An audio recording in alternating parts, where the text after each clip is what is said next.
These are some of the best job-seeking advice for fresh grads that I learned from my spiritual and life teacher, Teacher Lu Xia. First is understanding that no matter how good of a school you went to and how high your qualifications are, it does not translate to real-world work ability. And secondly, being willing to start from the bottom of a company, regardless of salary or position, to learn the ropes and really learn the skills of the real world and contextual skills in your company. In Teacher Lu Xia's career counseling work, seeing tens of thousands of young job seekers for the past 4 to 5 years, she noticed a pattern, which is that many young people, they're feeling depressed over this job seeking process. And a lot of times the reasons is because they feel that they graduate from a good university with good grades and all, and they think that naturally they should deserve the 4 to 5K, 6K, 7K starting pay job.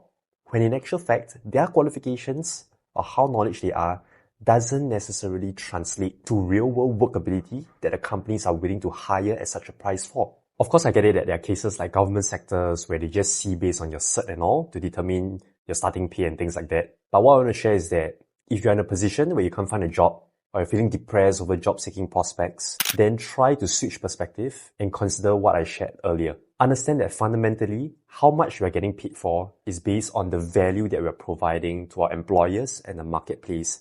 And of course, demand and supply. If there are a lot of AI talents today, then naturally the pay is going to be lower compared to if there's a lot of demand for AI talents, but there's very little supply of such talents. So it's really okay to start from the bottom, drop your ego, don't care about what your peers or your family members might think about you getting to that 2K a month job. It's okay.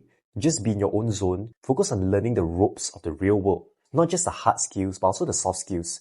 Interpersonal relationships, social etiquettes, communication, teamwork, things like that. Things that you only learn when you're really out there. So in your 20s to early 30s, focus on this learning process. Focus on building your own inner substance, your real true value. Wealth will naturally come after that. Of course, there are many nuances that goes into this topic of job seeking and career success for fresh grads. I can't cover it in just one video. So you can drop a comment if there's anything that is currently troubling you and you want to bounce off. Or you can also WhatsApp this particular number and we can have a chat from there.